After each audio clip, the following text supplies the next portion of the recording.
하나님 아버지, 8월의 첫날입니다. 또 한 달이 지나갔습니다.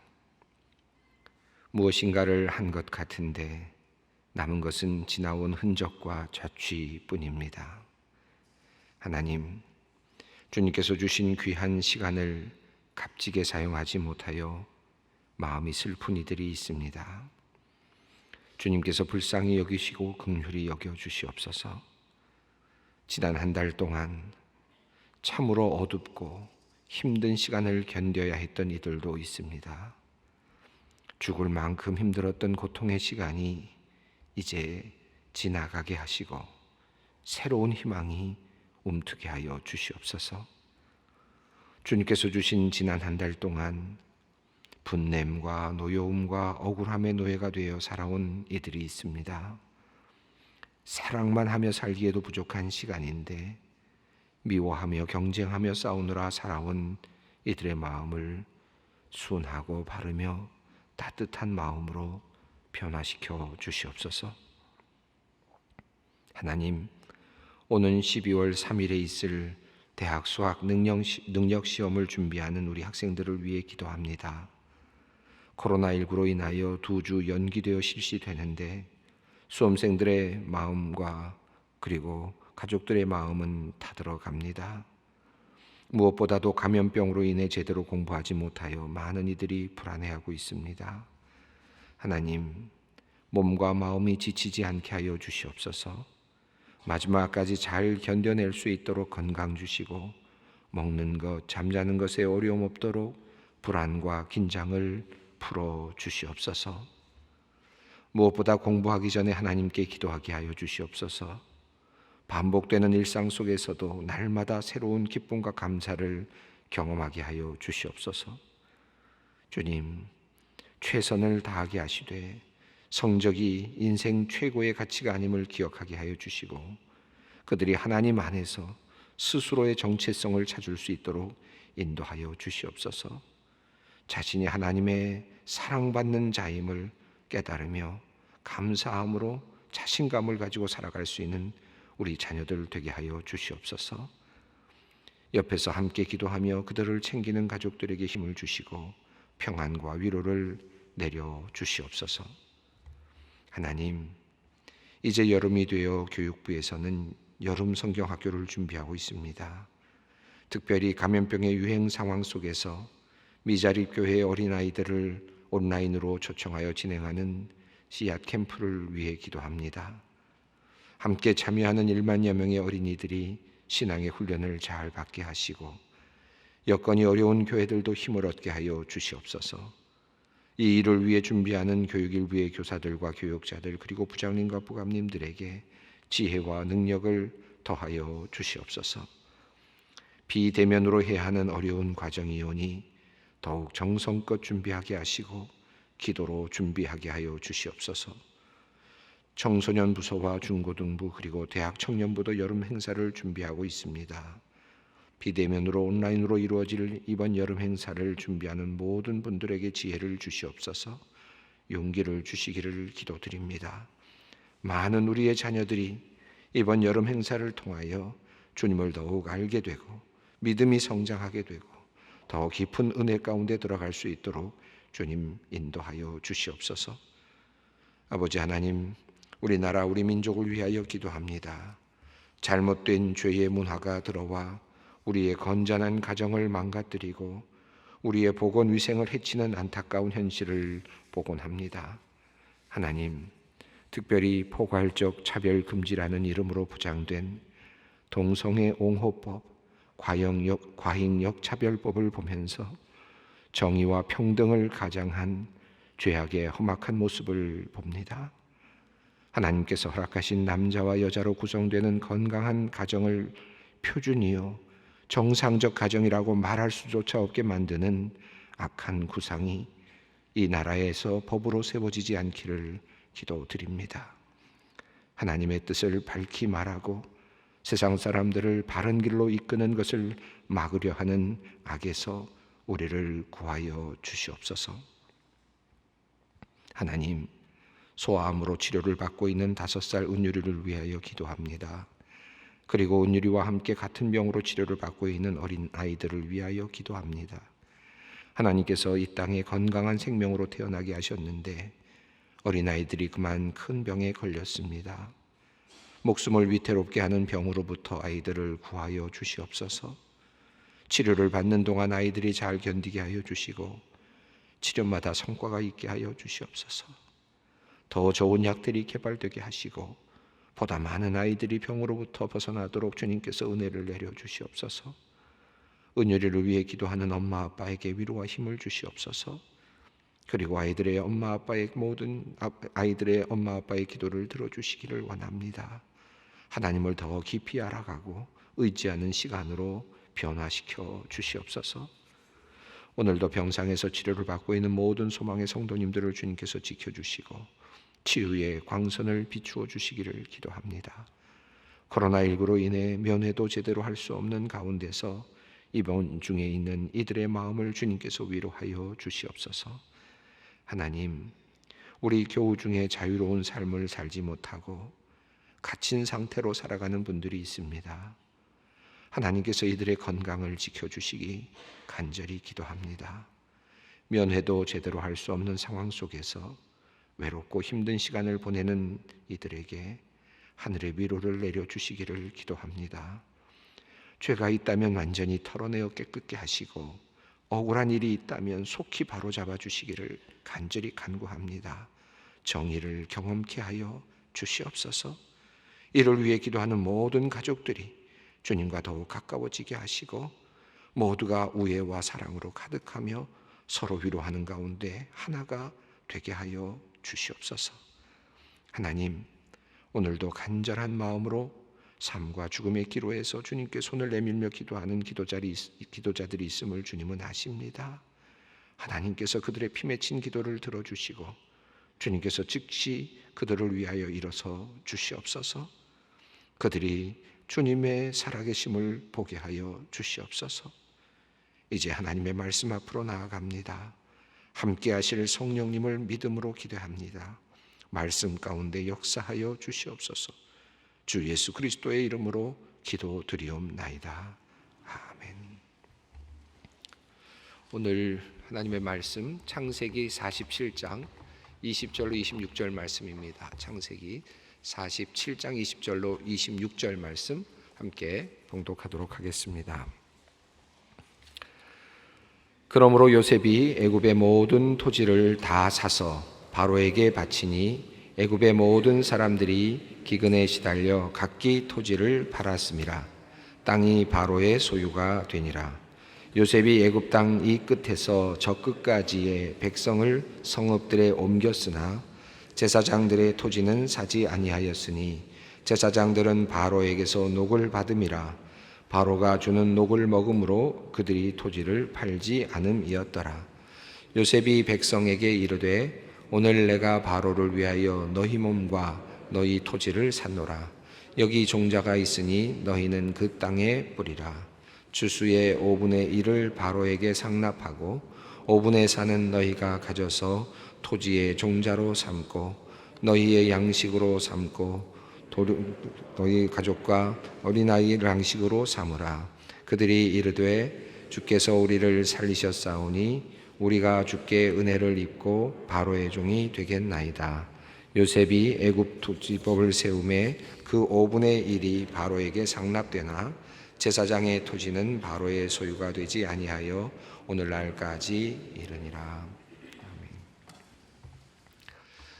우리가 구약 성경을 읽어 나가면서 이렇게 한 절 한 절 읽어 내려가면서 때로는 이 말씀을 읽으면서 여기서 우리가 어떤 메시지를 얻어야 되는가, 그리고 또 어떤 말씀을 우리가 받아야 하는가 궁금할 때도 있고 또 때로는 의혹이 생길 때도 있죠. 말씀을 읽어가면서 우리가 이 말씀을 쭉 창세기도 그렇고 구약 성경도 그렇고 또 성경 말씀 자체도 그렇습니다. 그저 우리가 그냥 읽어 내려가면 사건의 그 표현, 일어났던 이야기들의 흐름이고 또 여기서 일반적인 교훈을 얻을 수 있지요. 그리고 뭐 그 정도에 머무를 수도 있습니다. 좋은 말씀으로 받아들일 수도 있고 또 우리들의 삶 속에 적용할 수 있는 그런 좋은 원리들을 발견할 수도 있죠. 그리고 한 걸음 더 나아가면 우리가 영적인 의미, 하나님의 영적인 의미를 우리가 또 깨달을 수 있습니다. 읽어 내려가는 이 과정 속에서 우리가 영적인 의미까지도 함께 찾아낼 수 있도록 하나님께서 우리의 눈을 열어주시기를 간절히 바랍니다. 우리 읽어 내려갈 때마다 우리가 늘 그런 기도를 드려야 할 것 같습니다.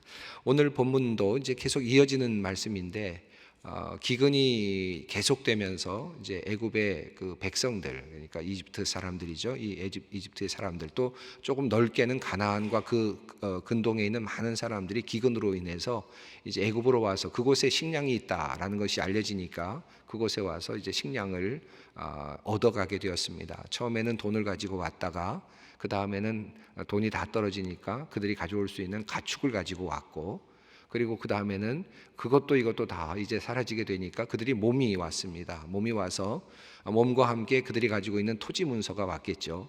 토지에 대한 그 어떤 기득권이라 그럴까요? 토지를 관장하고 있는 그런 것들을 가지고 와서 또 다시 곡식을 가져가게 되었습니다. 이 모든 일들을 이제 요셉이 지혜를 가지고 하나씩 처리해 나가는 것을 우리가 성경을 통해서 지금 읽어가고 있습니다. 자, 그렇게 해서 그들이 가져와서 토지까지 이제 다 넘겼어요. 토지까지 다 넘겨서, 그리고 그들이 뭐라고 이야기하느냐 하면 우리가 바로의 종이 되겠습니다 라고까지 이야기하면서 목숨만을 살려달라. 목숨이 지금 중요한 상황이 되었습니다. 위기이죠.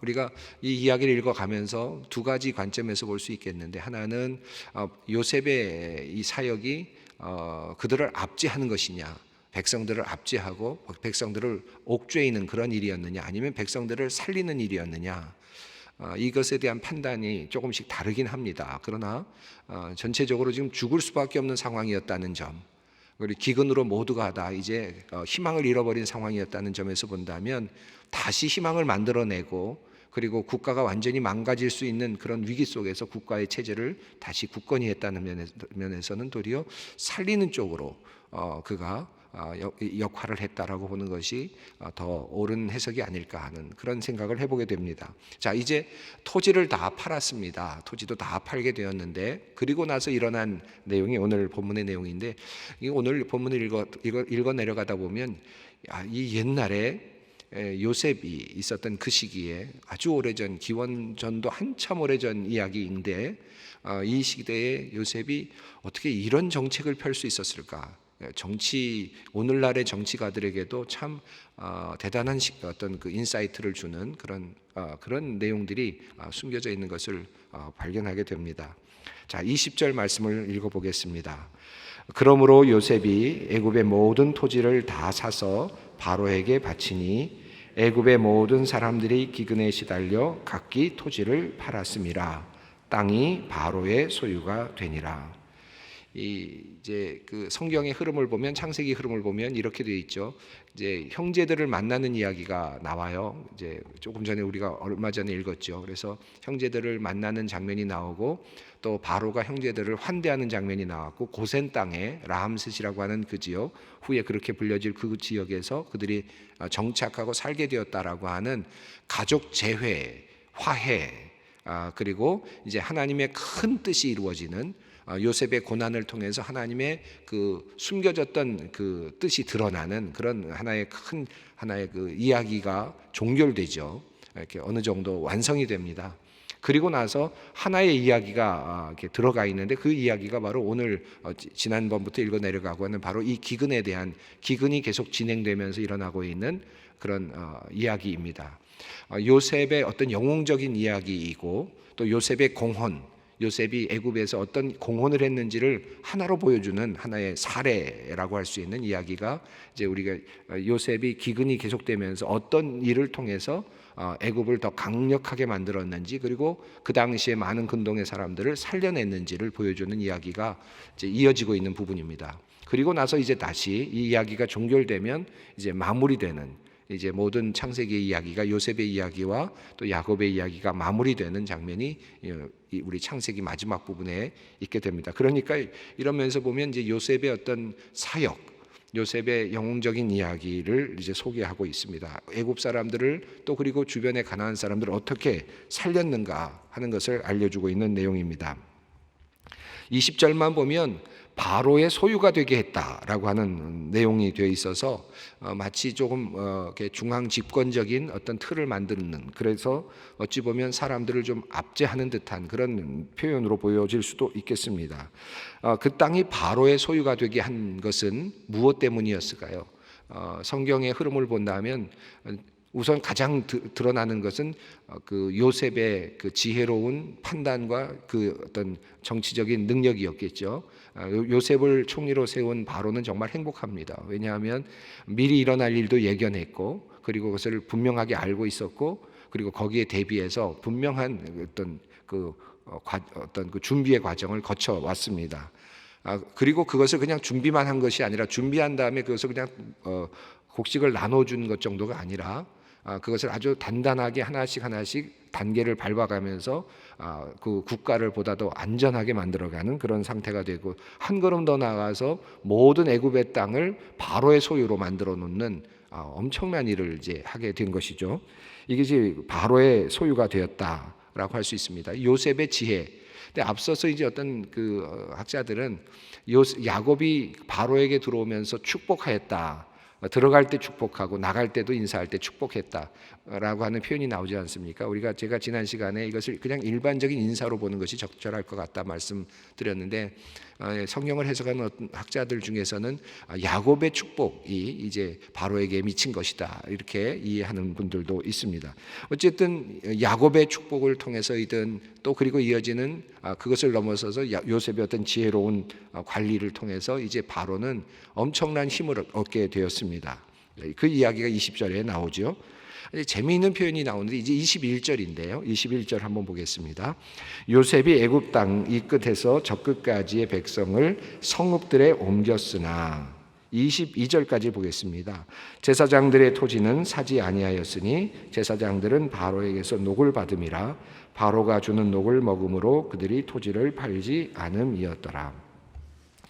토지를 팔지 않은 사람들의 이름, 이제 어떤 부류가 나오는데 22절에 제사장 그룹이 나옵니다. 당시는 이제 재정이 함께 이제 이루어지고 있는, 종교와 정치가 함께 이루어지고 있기 때문에 당시의 신하들은 제사장이었고, 제사장들이 대부분 신하였고, 이제 그런 시대였다고 하죠. 그러니까 결국은 관리들에게 땅을 주었고, 그 땅은 그 땅과 그리고 먹을 것을 주었기 때문에 관리들이 땅을 팔 필요가 없었다라고 하는 것을 이 안에 두고 있습니다. 이것은 그냥 사실을 설명하는 것일 수도 있겠고, 암시적으로는 제가 보기에는 그 이스라엘 백성들, 그러니까 요셉의 형제들 그리고 야곱의 자녀들 역시 그 관리의 가문에 들어 있지 않습니까? 결국은 제사장 가문에 들어 있는 거죠. 그래서 그 온의 제사장의 딸 아스낫이라고 하는 사람을 아내로 맞이하지 않습니까? 그러니까 제사장이라는 이름이 그 당시로서는 단순하게 종교적인 역할을 하는 것을 넘어서서 어떤 정치적인 역할을 하는, 하나의 관리의 역할을 하는 그런 가문들이었다 할 수도 있겠습니다. 그러니까 요셉의 가문도 모두 다 이제 땅을 팔지 않는 거죠. 그러니까 이 말씀 속에는 이제 하나님의 백성인 이스라엘 백성들도 안전하게 거하게 되었다. 땅을 소유하고 땅을 팔지 않고 고센 땅이라고 하는 그 땅을 그 땅에 정착하면서 그들은 안전하게 구별된 상태에서 거할 수 있는 하나님의 복을 누리게 되었다 하는 사실을 이 속에 숨겨놓고 있는 거죠. 그래서 제사장들과 당시의 관리들 그리고 요셉의 가문 역시 땅을 팔 이유가 없었죠. 그리고 그곳에서 안전하게 정착할 수 있었습니다. 그리고 그 외의 모든 애굽의 백성들은 어쩔 수 없이 기근을 넘어서기 위해서 땅을 팔 수밖에 없었다는 것입니다. 자, 이 땅을 팔게 되니까 어떤 일이 일어났느냐? 21절에 나오는 대로 땅을 판 다음에 그냥 땅을 거두어 들인 것이 아니고 그 다음에 하는 그 다음에 그 후속 작업이 있는데, 21절에 이런 내용이 나오지 않습니까? 요셉이 애굽 땅 이 끝에서 저 끝까지 백성들을 성읍에 옮겼으나, 이 말이 참 재미있습니다. 이것은 도시로 사람들을 옮겼다라는 뜻이 아니라, 그런 의미가 아니라 사람들의 그 장소, 이동, 그러니까 인구를 이동시켰다는 뜻입니다. 어느 쪽에 몰려 있는 사람들 그리고 자기 자신들이 갖고 있는 땅에 매여 있었던 사람들이 땅을 팔았잖아요. 그죠? 땅을 팔았으니까 어떻게 됩니까? 땅을 팔았으니까 이제 땅을 할 수는 없죠. 그들은 이제 땅을 넘겼기 때문에 어느 땅으로 가라 하더라도 그것은 이제 은혜가 되는 거죠. 그들에게는. 그러니까 요셉이 사람들을 이제 흩습니다. 이쪽 저쪽으로 흩어놓아서 아마 인구를 잘 배분했을 가능성이 있고 또 농사를 제대로 짓기 위해서 인력을 제대로 배치했을 가능성이 있습니다. 재배치를 한 거죠. 그렇게 해서 사람들을 옮겨 놓았다는 겁니다. 자, 그런 것이 가지고 있는 몇 가지 그 의미가 있는 것 같아요. 저는 이것을 보면서 21절을 보면서 야, 이거 참 대단한 정치력이고 또 어떤 그 뭐랄까요, 큰 일이 일어나는 하나의 출발점이었겠구나 하는 생각이 듭니다. 자기 땅에서 자기가 물론 그 땅을 바로에게 바쳤다 하더라도 자기 땅에서 농사를 짓게 되면 항상 이게 내 땅이다라고 하는 의식이 있었을 것 같은데 그것을 흩어놓으니까 어떻게 됩니까? 남의 땅에 가서 이제 봉사를 하게 되는 것처럼 느끼고 그렇게 되면 그것이 은혜로 느껴지겠죠. 그리고 언제든지 바꿀 수 있는 그런 지금 틀이 마련된 겁니다. 그러니까 지금까지 있었던 그들이 가지고 있었던 모든 기득권을 내려놓게 한 거죠. 물론 땅을 파는 순간 내려놨지만 심정적으로도 감정적으로도 그 모든 기득권을 내려놓습니다. 그리고는 흩어놓는 거죠. 완전히 흩어놓습니다. 그러면서 완전한 그 국가의 재배치를 하고 있는 모습을 볼 수 있습니다. 대단한 지혜라고 보여집니다. 그렇게 함으로써 개혁이 일어나고 또 이 나라가 더 강건해지는 그런 상황을 보게 됩니다. 저는 요즘에 이 말씀을 보면서 요즘 이제 코로나19로 인해서 우리가 굉장히 위기 속에 있잖아요. 마치 기근과 같은 상황 속에 있는데 이런 상황 속에서 우리가 교회도 그렇고 회사도 그렇고 여러 기관도 그렇고 뭔가 새로워져야 되겠다. 그리고 뭔가 달라져야 되겠다. 마치 기근이 온 이 상태에서 우리가 무언가를 바꿔야 되겠다. 그렇지 않으면 앞으로 이 세상 속에서 우리가 생존해내기 어렵겠다 하는 생각을 많이 하죠. 교회도 마찬가지죠. 이제 이 시스템 자체가 많이 바뀌어야 되겠다. 이제 대면으로만 하던 모든 것들이 아니라 또 다른 방식으로 바뀌어야 되겠다. 이런 생각을 합니다. 그러면서 이 말씀을 최근에 읽으면서 야, 그러려면 어떻게 되는가?